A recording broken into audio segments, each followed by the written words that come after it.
ಕುರಿತು ನಿರ್ಬಂಧಕ್ಕೆ ಪ್ರಿಯಾಂಕ್ ಖರ್ಗೆ ಪತ್ರ ಬರೆದಿರುವಂತಹ ವಿಚಾರಕ್ಕೆ ಸಂಬಂಧಪಟ್ಟಂತೆ ಪ್ರಿಯಾಂಕ್ ಖರ್ಗೆ ವಿರುದ್ಧ ಬಿಜೆಪಿ ನಾಯಕರು ಆಕ್ರೋಶವನ್ನ ವ್ಯಕ್ತಪಡಿಸಿದ್ದಾರೆ. ಈಗ ಪ್ರಿಯಾಂಕ್ ಖರ್ಗೆ ಅವರು ಸ್ವತಃ ಮನವಿಯನ್ನ ಮಾಡಿಕೊಂಡಿದ್ದಾರೆ. ಈ ಆರ್ಎಸ್ಎಸ್ ಸಂಸ್ಥೆಯನ್ನ ನಿಷೇಧಿಸಬೇಕು ಅಥವಾ ಬ್ಯಾನ್ ಮಾಡಬೇಕು ಅನ್ನುವಂತಹ ನಿಟ್ಟಿನಲ್ಲಿ ಇದೇ ವಿಚಾರಕ್ಕೆ ಸಂಬಂಧಪಟ್ಟಂತೆ ಬಿಜೆಪಿ ನಾಯಕರು ಈಗ ಆಕ್ರೋಶವನ್ನ ವ್ಯಕ್ತಪಡಿಸ್ತಾ ಇದ್ದಾರೆ. ಚಟಕ್ಕೋಸ್ಕರ ಚಪಲಕ್ಕೋಸ್ಕರ ಪ್ರಿಯಾಂಕ್ ಖರ್ಗೆ ಪತ್ರ ಬರೆದಿದ್ದಾರೆ. ಪ್ರಿಯಾಂಕ್ ಖರ್ಗೆ ಸಿಎಂ ಹುದ್ದೆ ಮೇಲೆ ಕಣ್ಣಿಟ್ಟಿರಬೇಕು, ಗಾಂಧಿ ಕುಟುಂಬ ಓಲೈಸಲು ಪ್ರಿಯಾಂಕ್ ಖರ್ಗೆ ಮುಂದಾಗಿದ್ದಾರೆ ಅಂತ ಆಕ್ರೋಶವನ್ನ ವ್ಯಕ್ತಪಡಿಸಿದ್ದಾರೆ. ಪ್ರಿಯಾಂಕ್ ಖರ್ಗೆ ವಿರುದ್ಧ ಬಿವೈ ವಿಜಯೇಂದ್ರ, ಬಿಜೆಪಿ ರಾಜ್ಯಾಧ್ಯಕ್ಷ ಬಿವೈ ವಿಜಯೇಂದ್ರ ಕಿಡಿಕಾರಿದ್ದಾರೆ. ಆರ್ಎಸ್ಎಸ್ಗೆ ಬೈದ್ರೆ ಮಂತ್ರಿ ಮಾಡ್ತಾರೆ ಅಂತ ಖರ್ಗೆ ತಿಳ್ಕೊಂಡ್ಬಿಟ್ಟಿದ್ದಾರೆ. ಮೊದಲು ಸಿದ್ದರಾಮಯ್ಯನ ಚಡ್ಡಿ ನೋಡಲು ಹೋಗ್ತಿದ್ರು ಪ್ರಿಯಾಂಕ್ ಖರ್ಗೆ. ಹೀಗಂತ ಹೇಳಿ ಮತ್ತೆ ಪ್ರಿಯಾಂಕ್ ಖರ್ಗೆ ವಿರುದ್ಧವಾಗಿ ಕೇಂದ್ರ ಸಚಿವ ಜೋಶಿ ಆಕ್ರೋಶವನ್ನ ವ್ಯಕ್ತಪಡಿಸಿದ್ದಾರೆ. ಆಬ್ವಿಯಸ್ಲಿ ಈ ರೀತಿಯಾಗಿ ಆರ್ಎಸ್ಎಸ್ ಸಂಸ್ಥೆಯನ್ನ ನಿಷೇಧ ಮಾಡಬೇಕು ಅಥವಾ ಬ್ಯಾನ್ ಮಾಡಬೇಕು ಅನ್ನುವಂತಹ ವಿಚಾರ ಬಿಜೆಪಿ ನಾಯಕರ ಕಿವಿಗೆ ಬಿದ್ದಂತಹ ಸಂದರ್ಭದಲ್ಲಿ ಬಿಜೆಪಿ ನಾಯಕರು ಈಗ ಆಕ್ರೋಶ ಭರಿತ ಮಾತುಗಳನ್ನು ಆಡ್ತಾ ಇದ್ದಾರೆ. ಯಾಕಂದ್ರೆ ಪ್ರಿಯಾಂಕ್ ಖರ್ಗೆ ಅವರು ಸಿಎಂ ಸಿದ್ದರಾಮಯ್ಯ ಅವರ ಕುರ್ಚಿಯ ಮೇಲೆ ಕಣ್ಣಿಟ್ಟಿರಬೇಕು ಅಥವಾ ನಮ್ಮನ್ನ ಬ್ಯಾನ್ ಮಾಡೋ ಮೂಲಕ ಗಾಂಧಿ ಕುಟುಂಬವನ್ನ ಓಲೈಕೆ ಮಾಡೋದಕ್ಕೆ ಈಗ ಪ್ರಿಯಾಂಕ್ ಖರ್ಗೆ ಅವರು ಮುಂದಾಗಿದ್ದಾರೆ. ಜೊತೆಗೆ ಮೊದಲು ಸಿಎಂ ಸಿದ್ದರಾಮಯ್ಯ ಅವರ ಚಡ್ಡಿಯನ್ನ ನೋಡೋದಕ್ಕೆ ಹೋಗ್ತಾ ಇದ್ರು ಅಂತ ಹೇಳಿ ಕೇಂದ್ರ ಸಚಿವ ಜೋಶಿ ಕೂಡ ಆಕ್ರೋಶವನ್ನ ವ್ಯಕ್ತಪಡಿಸಿದ್ದಾರೆ. ಇವತ್ತು ಜವಾಬ್ದಾರಿ ಸ್ಥಾನದಲ್ಲಿರ್ತಕ್ಕಂಥ ಪ್ರಿಯಾಂಕ ಖರ್ಗೆ ಅವರು ಇಷ್ಟೊಂದು ಬೇಜವಾಬ್ದಾರಿಯಿಂದ ಪತ್ರವನ್ನು ಮುಖ್ಯಮಂತ್ರಿಗಳಿಗೆ ಬರೆದಿದ್ದಾರೆ ಅಂತ ಹೇಳಿದ್ರೆ ಇದು ಅವರ ಮೂರ್ಖತನದ ಪ್ರದರ್ಶನ ಮಾಡ್ತಾ ಇದ್ದಾರೆ. ಮತ್ತೊಮ್ಮೆ ರಾಷ್ಟ್ರೀಯ ಸ್ವಯಂ ಸೇವಕ ಸಂಘವನ್ನ ನಿಷೇಧ ಮಾಡ್ತೇವೆ ಅನ್ನೋ ಮಾತನ್ನು ಅವರೇನು ಆಡ್ತಾ ಇದ್ದಾರೆ. ಅದನ್ನು ಮಾಡ್ತಕ್ಕಂಥ ಶಕ್ತಿ ಇವತ್ತು ಕಾಂಗ್ರೆಸ್ ಪಕ್ಷಕ್ಕಿಲ್ಲ. ಅದು ಗೊತ್ತಿದ್ರೂ ಸಹ ಈ ರೀತಿ ಚಟಕ್ಕೋಸ್ಕರ ಚಪಲಕ್ಕೋಸ್ಕರ ಇವತ್ತೇನು ಪ್ರಿಯಾಂಕ ಖರ್ಗೆ ಅವರು ಇವತ್ತು ಪತ್ರವನ್ನು ಬರೆದಿದ್ದಾರೆ. ಬಹುಶಃ ಎಲ್ಲೋ ಒಂದು ಕಡೆ ಮುಖ್ಯಮಂತ್ರಿ ಸ್ಥಾನದ ಮೇಲೆ ಅವರು ಕೂಡ ಕಣ್ಣಿಟ್ಟಂತೆ ಕಾಣ್ತಾ ಇದೆ. ಹಾಗಾಗಿ ಗಾಂಧಿ ಕುಟುಂಬವನ್ನ ಓಲೈಸತಕ್ಕಂಥ ನಿಟ್ಟಿನಲ್ಲಿ ಈ ರೀತಿ ಪತ್ರವನ್ನು ಬರೆದಿದ್ದಾರೆ ಅಂತ ಕಾಣ್ತದೆ. ಆದರೆ ಒಂದು ಸಂದರ್ಭದಲ್ಲಿ ಪ್ರಿಯಾಂಕ ಖರ್ಗೆ ಅವ್ರಿಗೆ ಹೇಳುವಂಥದ್ದು, ಪುಣ್ಯಾತ್ಮನಿನ ಸಚಿವನಾಗಿ ನಿನ್ನ ಜಿಲ್ಲೆನಲ್ಲಿ ಶೈಕ್ಷಣಿಕವಾಗಿ ಯಾವ ರೀತಿ ಹಿಂದುಳಿದಿದೆ, ನಿಮ್ಮ ಜಿಲ್ಲೆನಲ್ಲಿ ಯಾವ ರೀತಿ ಗುಂಡಾಗರ್ದಿ ನಡೀತಾ ಇದೆ, ನಿಮ್ಮ ಜಿಲ್ಲೆನಲ್ಲಿ ನಿಮ್ಮ ಪಟಾಲಂ ಗುಂಡಾಗಳೇನಿದ್ದಾರೆ ಯಾವ ರೀತಿ ಕಾಂಟ್ರಾಕ್ಟರ್ಗಳು ಹತ್ಯೆ ಆಯಿತು, ಯಾವ ರೀತಿ ಬೆದರಿಸ್ತಕ್ಕಂಥ ತಂತ್ರ ಆಗ್ತಾ ಇದೆ, ಕುತಂತ್ರಗಳು ನಡೀತಾ ಇದೆ, ಯಾವ ರೀತಿ ಮರಳು ಮಾಫಿಯಾ ನಡೀತಾ ಇದೆ, ಒಬ್ಬ ಸಚಿವನಾಗಿ ಯಾವ ರೀತಿ ಜವಾಬ್ದಾರಿ ನಡ್ಕೋಬೇಕು ಅದ್ರ ಕಡೆ ಗಮನ ಹರಿಸಿದ್ರೆ ಹೆಚ್ಚು ನಿಮ್ಮ ಜಿಲ್ಲೆಗೂ ಕೂಡ ಅನುಕೂಲ ಆಗ್ತದೆ, ರಾಜ್ಯಕ್ಕೂ ಕೂಡ ಒಳ್ಳೇದಾಗಬಹುದು. ಇವತ್ತು ಗುಲ್ಬರ್ಗ ಜಿಲ್ಲೆ ಅಂತ ಹೇಳಿದ್ರೆ ಶೈಕ್ಷಣಿಕವಾಗಿ ಅತ್ಯಂತ ಹಿಂದುಳಿದಿರ್ತಕ್ಕಂಥ ಜಿಲ್ಲೆ. ನಿಮ್ಮ ತಂದೆಯವರು ಹೇಳಿದ್ರು, ಮಲ್ಲಿಕಾರ್ಜುನ್ ಖರ್ಗೆ ಅವರು. ಇವತ್ತು ಕಲ್ಯಾಣ ಕರ್ನಾಟಕದಲ್ಲಿ ಸುಮಾರು 30-35 ಸಾವಿರ ಶಿಕ್ಷಕರ ನೇಮಕಾತಿ ಕೂಡ ಇವತ್ತು ಆಗಿಲ್ಲ ಅನ್ನುವ ಮಾತನ್ನ ಸ್ವತಃ ಮಲ್ಲಿಕಾರ್ಜುನ್ ಖರ್ಗೆ ಅವರು ಬಹಿರಂಗವಾಗಿ ಹೇಳಿದ್ದಾರೆ. ಅದ್ರ ಬಗ್ಗೆ ಚಿಂತನೆ ಮಾಡಲಿ ಪ್ರಿಯಾಂಕ ಖರ್ಗೆ ಅವರು. ಒಬ್ಬ ಸಚಿವರಾಗಿ ಯಾವುದನ್ನ ಗಮನಿಸಬೇಕೋ ಅದನ್ನ ಗಮನ ಹರಿಸದೇನೆ ಈ ರೀತಿ ಉಡಾಫೆಯಾಗಿ ಮಾತನಾಡ್ತಕ್ಕಂಥದ್ದು ನಿಮಗೆ ಶೋಭೆ ತರುವುದಲ್ಲ.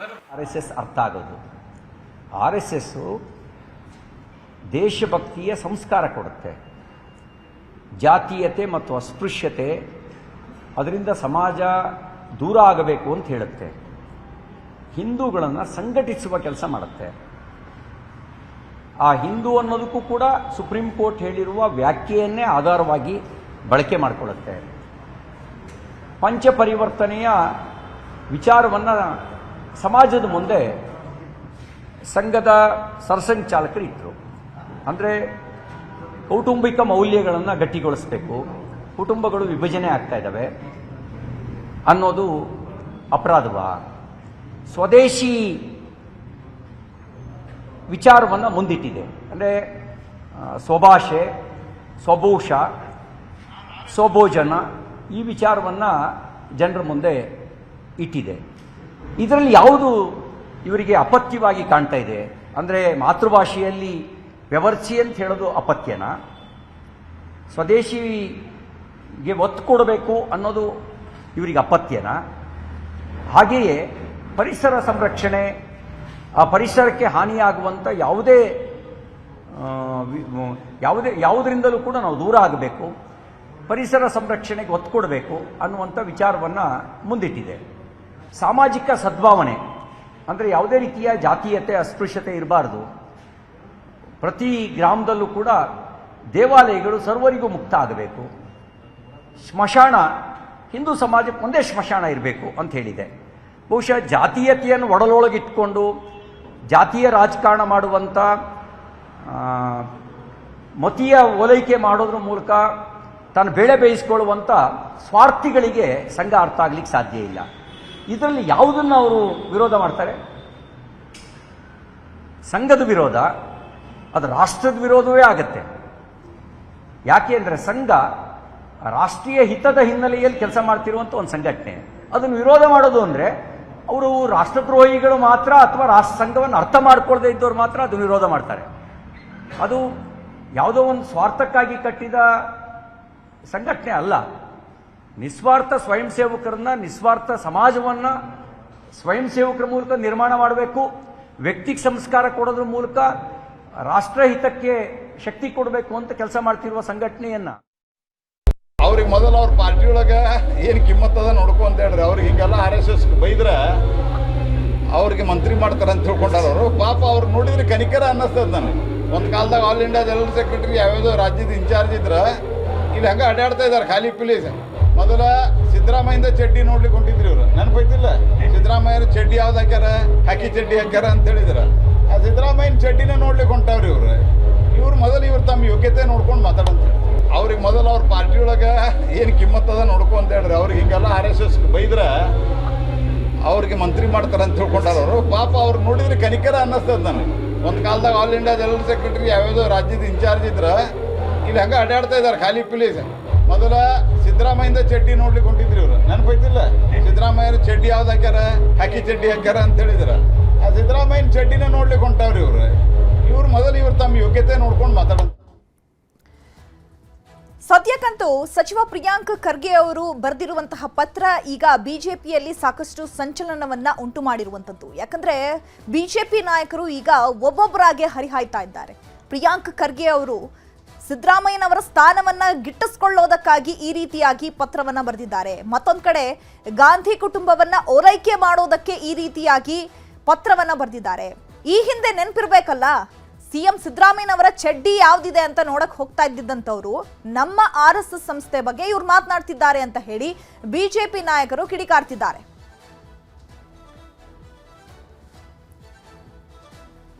ಈ ಬಗ್ಗೆ ಮತ್ತಷ್ಟು ಮಾಹಿತಿಯನ್ನು ಕೊಡ್ತಾರೆ ನಮ್ಮ ಪ್ರತಿನಿಧಿ ಕೃಷ್ಣ. ಫೋನ್ ಸಂಪರ್ಕದಲ್ಲಿ ಜಾಯ್ನ್ ಆಗಿದ್ದಾರೆ. ಕೃಷ್ಣ, ಇವಾಗ ಸಚಿವ ಪ್ರಿಯಾಂಕ್ ಖರ್ಗೆ ಅವರು ಸಿಎಂ ಸಿದ್ದರಾಮಯ್ಯನವರಿಗೆ ಬರೆದಿರುವಂತಹ ಪತ್ರ ಈಗ ಬಿಜೆಪಿಯಲ್ಲಿ ಸಾಕಷ್ಟು ಸಂಚಲನವನ್ನ ಉಂಟು ಮಾಡಿರುವಂತದ್ದು.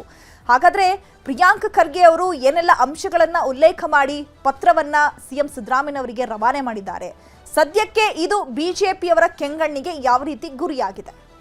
ಖಂಡಿತವಾಗ್ಲೂ ಚೈತ್ರ, ಈ ಹಿಂದೆ RSS ಬ್ಯಾನ್ ಅನ್ನುವಂತ ರಾಜ್ಯ ಕಾಂಗ್ರೆಸ್ ನಾಯಕರ ನಡೆ ಏನಿತ್ತು, ರಾಜ್ಯ ಬಿಜೆಪಿ ನಾಯಕರ ಒಂದ್ ರೀತಿ ದೊಡ್ಡ ಮಟ್ಟದಲ್ಲಿ ಕೆರಳಿಸುವಂತ ಮಾಡಿತ್ತು. ಅದು ಸದನದಲ್ಲಿ ದೊಡ್ಡ ಮಟ್ಟದಲ್ಲಿ ಚರ್ಚೆಗ್ರಾಸವಾಗಿ ಇಡೀ ಸರ್ಕಾರವನ್ನೇ ಒಂದ್ ರೀತಿ ನಡಗಿಸುವಂತ ನಿಟ್ಟಿನಲ್ಲಿ ಬಿಜೆಪಿ ನಾಯಕರು ತಂತ್ರಗಾರಿಕೆಯನ್ನ ಮಾಡಿದ್ರು. ಈಗ RSS ಚಟುವಟಿಕೆಗಳನ್ನ ಅದು ಕೂಡ ಇವತ್ತು ಮುಖ್ಯವಾಗಿ RSSಗೆ 100 ವರ್ಷ ಪೂರೈಸಿದ ಸಂದರ್ಭದಲ್ಲಿ ಇಡೀ ದೇಶಾದ್ಯಂತ ಪಥಸಂಚಲನ ಕಾರ್ಯಕ್ರಮವನ್ನು ರಾಜ್ಯದ ಬಿಜೆಪಿ ನಾಯಕರು ಮಾಡ್ತಾ ಇದ್ದಾರೆ.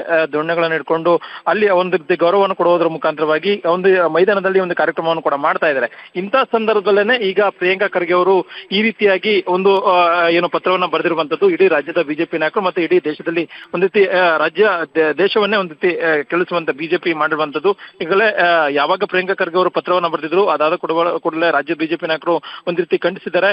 ಈ ಒಂದು ನಡೆಯ ವಿರುದ್ಧವಾಗಿ ಪ್ರಿಯಾಂಕಾ ಖರ್ಗೆ ಎಲ್ಲೋ ಒಂದ್ ಕಡೆ ಮುಖ್ಯಮಂತ್ರಿಗಳಾಗಬೇಕು ಅನ್ನೋ ಒಂದು ಕಾರಣಕ್ಕೋಸ್ಕರವಾಗಿನೇ ಈ ರೀತಿ ಪದೇ ಪದೇ RSS ಟಾರ್ಗೆಟ್ ಮಾಡುವಂತ ನಿಟ್ಟಿನಲ್ಲಿ ಕೂಡ ಕೆಲಸವನ್ನ ಮಾಡ್ತಾ ಇದ್ದಾರೆ ಅನ್ನೋ ಆಪಾದನೆಯನ್ನು ಕೂಡ ಈಗಾಗಲೇ ರಾಜ್ಯದ ಬಿಜೆಪಿ ನಾಯಕರು ಮಾಡ್ತಾ ಇರುವಂತದ್ದು. ಮತ್ತೆ ಈಗಾಗಲೇ ಪತ್ರದಲ್ಲಿ ಸ್ಪಷ್ಟವಾಗಿ ಪ್ರಿಯಾಂಕಾ ಖರ್ಗೆ ಅವರು ಉಲ್ಲೇಖವನ್ನ ಮಾಡಿದ್ದಾರೆ. ಮುಖ್ಯವಾಗಿ ಆ ರೀತಿಯಾಗಿ ಅಂದ್ರೆ ಯಾವುದೇ ರೀತಿಯಾದಂತಹ ಅನುಮತಿಯನ್ನ ಪಡೆಯದೆ ಶಾಲಾ ಕಾಲೇಜು ಮೈದಾನ ಆಗಿರ್ಬೋದು ಮತ್ತೆ ಅನುದಾನಿತ ಶಾಲಾ ಕಾಲೇಜು ಮೈದಾನದಲ್ಲಿ ಎಲ್ಲೊಂದ್ ಕಡೆ ಆ ಒಂದು ದೊಣ್ಣೆಗಳನ್ನ ಇಟ್ಕೊಂಡು ಬೀದಿಯಲ್ಲಿ ತಿರುಗಾಡುವಂತದ್ದು, ಎಲ್ಲೊಂದ್ ಕಡೆ ಕೋಮು ಭಾವನೆ ಮತ್ತೆ ಎಲ್ಲೊಂದ್ ಕಡೆ ಮುಗ್ಧ ಮತ್ತೆ ಜನರ ಮೇಲೆ ದುಷ್ಪರಿಣಾಮ ಬೀರ್ತಾ ಇದೆ. ಹೀಗಾಗಿ ಇದಕ್ಕೆ ನಿಷೇಧವನ್ನ ಏರ್ಬೇಕು ಅನ್ನೋ ನಿಟ್ಟಿನಲ್ಲಿ ಕೂಡ ಮುಖ್ಯಮಂತ್ರಿಗಳ ಪತ್ರದಲ್ಲಿ ಮನವಿಯನ್ನ ಮಾಡ್ಕೊಂಡಿರುವಂತದ್ದು. ಬಹುಶಃ ಮುಖ್ಯಮಂತ್ರಿಗಳು ಕೂಡ ಈ ಒಂದು ಪತ್ರವನ್ನ ಕೂಡ ಗಮನಿಸಿದ ಕೂಡಲೇ ಸಂಬಂಧಪಟ್ಟಂತೆ ಅಧಿಕಾರಿಗಳಿಗೂ ಕೂಡ ಸೂಚನೆಯನ್ನು ಕೊಟ್ಟಿದ್ದಾರೆ. ಇದ್ರ ಬಗ್ಗೆ ಪರಿಶೀಲಿಸಿ ಅಗತ್ಯವಾದಂತಹ ಕ್ರಮವನ್ನು ಕೈಗೊಳ್ಳಿ ಅನ್ನುವಂಥದ್ದು. ಬಹುಶಃ ಚೈತ್ರ, ಪ್ರಿಯಾಂಕಾ ಖರ್ಗೆ ಅವರು ಈ ಒಂದು ಪತ್ರ ಬರೆದ ಕೂಡಲೇ ಮುಖ್ಯಮಂತ್ರಿಗಳು ಸ್ಪಂದಿಸಿದ್ದಾರೆ ಅಂತಂದ್ರೆ ಬಹುಶಃ ಇನ್ನು 2-3 ದಿನಗಳಲ್ಲೇ ಈ ಒಂದು ಏನು RSS ಚಟುವಟಿಕೆಗಳನ್ನು ಬಿಜೆಪಿ ನಾಯಕರು ಮಾಡ್ತಾ ಇದ್ದಾರೆ ಅದಕ್ಕೆ ಕಡಿವಾಣ ಹಾಕುವಂತ ನಿಟ್ಟಿನಲ್ಲಿ ರಾಜ್ಯ ಸರ್ಕಾರದಿಂದನೇ ಒಂದು ಸ್ಪಷ್ಟವಾದಂತಹ ಒಂದು ಆದೇಶ ಪ್ರಕಟವಾಗುವಂತ ಸಾಧ್ಯತೆ ಕೂಡ ಇರುವಂತದ್ದು. ಹಾಗಾಗಿನೇ ಬಿಜೆಪಿ ಏನೋ ಈ ರೀತಿ ಆಕ್ರೋಶವನ್ನು ವ್ಯಕ್ತಪಡಿಸಿರುವಂತದ್ದು. ಇದು ಸರ್ಕಾರದ ಹುನ್ನಾರ, ಕಾಂಗ್ರೆಸ್ನ ಹುನ್ನಾರ. ಮೊದಲಿಂದನೂ ಕೂಡ RSS ನ ದೊಡ್ಡ ಮಟ್ಟದಲ್ಲಿ ದ್ವೇಷವನ್ನ ವಿರೋಧವನ್ನ ಮಾಡ್ಕೊಳ್ತಾ ಬರ್ತಾ ಇದ್ರು ಕಾಂಗ್ರೆಸ್ ನಾಯಕರು.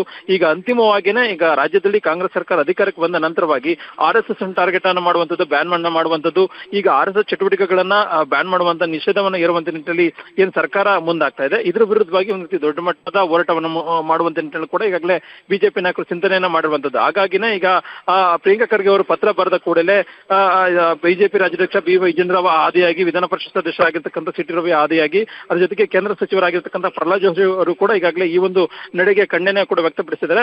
ಆ ಒಂದು ಶಕ್ತಿ ಅಂದ್ರೆ RSS ಬ್ಯಾನ್ ಮಾಡುವಂತದ್ದು ಮತ್ತೆ RSS ಚಟುವಟಿಕೆಗಳನ್ನ ಬ್ಯಾನ್ ಮಾಡುವಂತ ಶಕ್ತಿ ಯಾವ ಶಕ್ತಿಗೂ ಕೂಡ ಇಲ್ಲ, ಕಾಂಗ್ರೆಸ್ಗೂ ಇಲ್ಲ, ಮುಖ್ಯಮಂತ್ರಿ ಸಿದ್ದರಾಮಯ್ಯಗೂ ಕೂಡ ಇಲ್ಲ, ಮತ್ತೆ ಸಚಿವ ಪ್ರಿಯಾಂಕಾ ಅವ್ರಿಗೂ ಇಲ್ಲ ಅನ್ನೋ ಒಂದು ಸವಾಲನ್ನು ಹಾಕಿದ್ದಾರೆ. ಈ ಒಂದು ಸವಾಲು ಬರುವಂತ ದಿನಗಳಲ್ಲಿ ಮತ್ತಷ್ಟು ಒಂದು ರೀತಿ ವಾಗ್ಯುದ್ಧಕ್ಕೂ ಕೂಡ ಕಾರಣವಾಗುವಂತ ಸಾಧ್ಯತೆ ಕೂಡ ಇರುವಂತದ್ದು. ಬರುವಂತ ಅಧಿವೇಶನದಲ್ಲಿ ಈ ಒಂದು ವಿಚಾರವನ್ನ ಸದನದಲ್ಲಿ ಪ್ರಸ್ತಾಪವನ್ನು ಮಾಡುವಂತದ್ದು, ಸರ್ಕಾರಕ್ಕೆ ಇಕ್ಕಟ್ಟಿಗೆ ಸಿಲುಕಿಸುವಂತದ್ದು. ಮತ್ತೆ ಇವತ್ತು ಸಂಜೆ ನಡೆಯುವಂತ ರಾಜ್ಯ ಬಿಜೆಪಿಯ ಕೋರ್ ಕಮಿಟಿ ಸಭೆ ಕೂಡ ನಡೀತಾ ಇದೆ. ಈ ಒಂದು ಕೋರ್ ಕಮಿಟಿ ಸಭೆ ನಡುವೆನೆ ರಾಜ್ಯ ಸರ್ಕಾರ ಈ ರೀತಿಯಿಂದ ನಿಲುವನ್ನ ತಾಳಿರುವಂತದ್ದು. ಸಹಜವಾಗಿಯೇ ಒಂದು ರೀತಿ ಬಿಜೆಪಿಗೆ ಈ ಒಂದು ವಿಚಾರದಲ್ಲಿ ಒಂದು ರೀತಿ ಕಾನೂನಾತ್ಮಕವಾಗಿ ಆಗಿರ್ಬೋದು ಮತ್ತೆ ರಾಜಕೀಯವಾಗಿ ಒಂದು ರೀತಿ ಹೋರಾಟವನ್ನು ಮಾಡುವಂತ ನಿಟ್ಟಿನಲ್ಲಿ ಇವತ್ತಿನ ಕೋರ್ ಕಮಿಟಿ ಸಭೆಯಲ್ಲಿ ಕೂಡ ಚರ್ಚೆ ಮಾಡುವಂತ ನಿಟ್ಟಿನಲ್ಲಿ ಕೂಡ ಬಿಜೆಪಿ ಮುಂದಾಗಿರುವಂತದ್ದು. ಬಹುಶಃ ಬರುವಂತ ದಿನಗಳಲ್ಲಿ ಇದು ಮತ್ತಷ್ಟು ಆಕ್ರೋಶಕ್ಕೆ, ಕಿಚ್ಚಿಗೂ ಕೂಡ ಇದು ಕಾರಣವಾಗುವಂತ ಸಾಧ್ಯತೆ ಇದೆ. ಯಾಕಂದ್ರೆ ರಾಜ್ಯದ ಬಿಜೆಪಿ ನಾಯಕರು ರಾಜಕೀಯ ಮಾಡ್ತಾ ಇರುವಂತದ್ದೇ RSS ಅನ್ನುವಂಥದ್ದು, ಮತ್ತೆ RSS ರಾಷ್ಟ್ರಭಕ್ತಿ ಅನ್ನುವಂಥದ್ದು, ಮತ್ತೆ ಮುಖ್ಯವಾಗಿ ಅವ್ರಿಗೆ ಗೌರವ ಕೊಡುವಂಥದ್ದು, ಮತ್ತೆ ಅದನ್ನ ಎಲ್ಲೋ ಒಂದ್ ಕಡೆ ಜನರಿಗೆ ತಿಳಿಸುವಂಥದ್ದು, ಈ ಒಂದು ಕೆಲಸವನ್ನ ಮಾಡ್ತಿದ್ದಾರೆ. ಪ್ರಧಾನಿ ನರೇಂದ್ರ ಮೋದಿ ಆಗಿರ್ಬೋದು, ಕೇಂದ್ರ ಗೃಹ ಸಚಿವರಾಗಿರ್ತಕ್ಕಂಥ ಅಮಿತ್ ಶಾ ಅವರ ಆದಿಯಾಗಿ ಎಲ್ಲರೂ ಕೂಡ RSS ವಿಚಾರವನ್ನು ಇಟ್ಕೊಂಡು ರಾಜಕೀಯ ಮಾಡ್ತಾ ಇದ್ದಾರೆ. ಇಂತಹ ಸಂದರ್ಭದಲ್ಲಿ RSS ನೇ ಬ್ಯಾನ್ ಮಾಡುವಂಥದ್ದು ಮತ್ತೆ RSS ಚಟುವಟಿಕೆಗಳನ್ನೇ ಬ್ಯಾನ್ ಮಾಡುವಂತ ಒಂದು ಕಾಂಗ್ರೆಸ್ ನಡೆ ಏನಿದೆ, ಇದು ಎಲ್ಲೋ ಒಂದ್ ಕಡೆ ಬಿಜೆಪಿ ಬರುವಂತ ದಿನಗಳಲ್ಲಿ ಬೇರೆ ರೀತಿಯಾದಂತ ಹೋರಾಟವನ್ನು ಮಾಡುವಂತ ನಿಟ್ಟಿನಲ್ಲಿ ಕೂಡ ಈಗಾಗಲೇ ಮುಂದಾಗಿರುವಂತದ್ದು. Chaitra, okay, thank you Krishna ತಮ್ಮೆಲ್ಲ ಡೀಟೇಲ್ಸ್ಗೆ.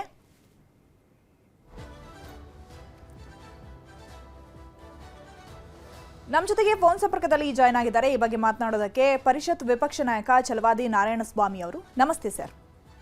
ನಮಸ್ತೆ ಮಾ. ಸರ್, ಏನ್ ಬೆಳವಣಿಗೆಗಳು ಆಗ್ತಾ ಇದೆ ಅಂತ ಅನ್ನುವಂಥದ್ದು ನಿಮ್ ಗಮನಕ್ಕೆ ಬಂದಿದೆ ಅಂತ ಭಾವಿಸ್ತೀನಿ. ಯಾಕಂದ್ರೆ ಪ್ರತಿ ಬಾರಿಯೂ ಕೂಡ RSSನ ಬ್ಯಾನ್ ಮಾಡಬೇಕು ಅಥವಾ ನಿಷೇಧ ಮಾಡಬೇಕು ಅನ್ನುವಂತಹ ವಿಚಾರ ಬಂದಾಗ ಬರ್ತಾ ಇತ್ತು, ಹೋಗ್ತಾ ಇತ್ತು. ಬಟ್ ಈಗ ಸಚಿವ ಪ್ರಿಯಾಂಕಾ ಖರ್ಗೆ ಅವರು ಪತ್ರವನ್ನ ಬರೆದಿದ್ದಾರೆ CM ಸಿದ್ದರಾಮಯ್ಯನವರಿಗೆ. ಒಂದು ಅನುದಾನಿತ ಶಾಲೆಗಳಲ್ಲಿರ್ಬೋದು ಅಥವಾ ಖಾಸಗಿ ಸ್ಥಳಗಳಲ್ಲಿರ್ಬೋದು ಅವರ ಶಾಖೆಗಳನ್ನ ಸಂಪೂರ್ಣವಾಗಿ ನಿಷೇಧ ಮಾಡಬೇಕು ಅಂತ ಹೇಳಿ. ನಿಮ್ಮ ರಿಯಾಕ್ಷನ್ ಸರ್?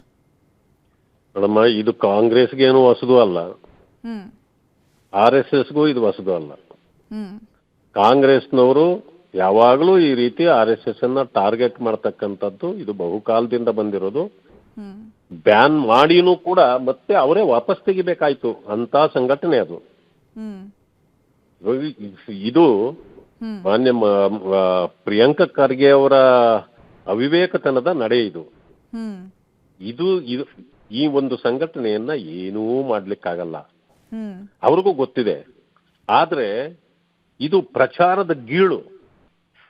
ಏನೂ ಸಾಧನೆ ಮಾಡಲಾರ್ದವರು, ಒಂದು ಸರ್ಕಾರ ಇಟ್ಕೊಂಡು ಸಾಧನೆ ಮಾಡಲಿಕ್ಕೆ ಆಗದವರು ಈ ರೀತಿ ಅನವಶ್ಯಕವಾದ ವಿಚಾರಗಳ ಬಗ್ಗೆ ಪ್ರಸ್ತಾಪ ಮಾಡಿ ಪ್ರಚಾರ ಗಿಟ್ಟಿಸೋದು, ನಾನೊಬ್ಬ ದೊಡ್ಡ ವ್ಯಕ್ತಿ ಅನ್ಸ್ಕೊಳ್ಬೇಕು ಅಂತ, ಇದು ಯಾರು ಕೂಡ ಇದನ್ನ ಸಹಿಸ್ಕೊಳ್ಳೋದಿಲ್ಲ. ಇವರು ನೋಡಿ, ಈ ದೇಶದಲ್ಲಿ ಬಾಬಾ ಸಾಹೇಬರು ಬರ್ದಿರ್ತಕ್ಕಂಥ, ಅಂಬೇಡ್ಕರ್ ಅವರು ಬರ್ದಿರ್ತಕ್ಕಂಥ ಸಂವಿಧಾನ ಬದುಕಿದೆ, ನ್ಯಾಯಾಂಗ ವ್ಯವಸ್ಥೆ ಬದುಕಿದೆ. ಅವೆಲ್ಲ ಬದುಕಿರೋವರೆಗೂ ಕಾಂಗ್ರೆಸ್ ಸತ್ರು ಕೂಡ ಅವು ಬದುಕಿರ್ತದೆ. ಬಾಬಾ ಸಾಹೇಬರ ಸಂವಿಧಾನ ಮತ್ತು ನ್ಯಾಯಾಂಗ ವ್ಯವಸ್ಥೆ ಕಾಂಗ್ರೆಸ್ ಸತ್ರು ಕೂಡ ಬದುಕಿರ್ತವೆ. ಅಲ್ಲಿಯವರೆಗೂ ಈ ದೇಶವನ್ನ ಯಾರು ಏನು ಮುಟ್ಲಿಕ್ಕಾಗೋದಿಲ್ಲ. ಇವರು ಯಾರನ್ನ ಓಲೈಕೆ ಮಾಡ್ತಿದ್ದಾರೆ ಅಂತೇಳಿ ಜನರಿಗೆ ಗೊತ್ತಿದೆ.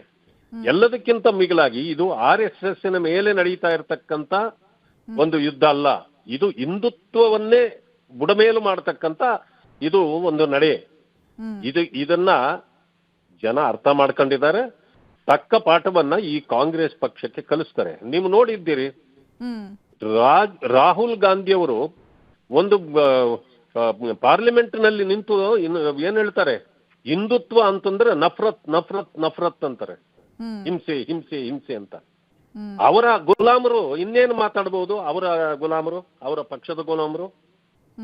ಇಂಥವುಗಳನ್ನೆಲ್ಲ ಇವರು ಏನು ಮಾಡಿದ್ರು ಕೂಡ ಈ ದೇಶದಲ್ಲಿ ಹಿಂದುತ್ವವನ್ನು ಯಾರು ಏನು ಮಾಡಕ್ಕಾಗೋದಿಲ್ಲ, ಸಂವಿಧಾನವನ್ನು ಏನು ಮಾಡಕ್ಕಾಗೋದಿಲ್ಲ, ನ್ಯಾಯಾಂಗ ವ್ಯವಸ್ಥೆಯನ್ನು ಏನು ಮಾಡಕ್ಕಾಗೋದಿಲ್ಲ.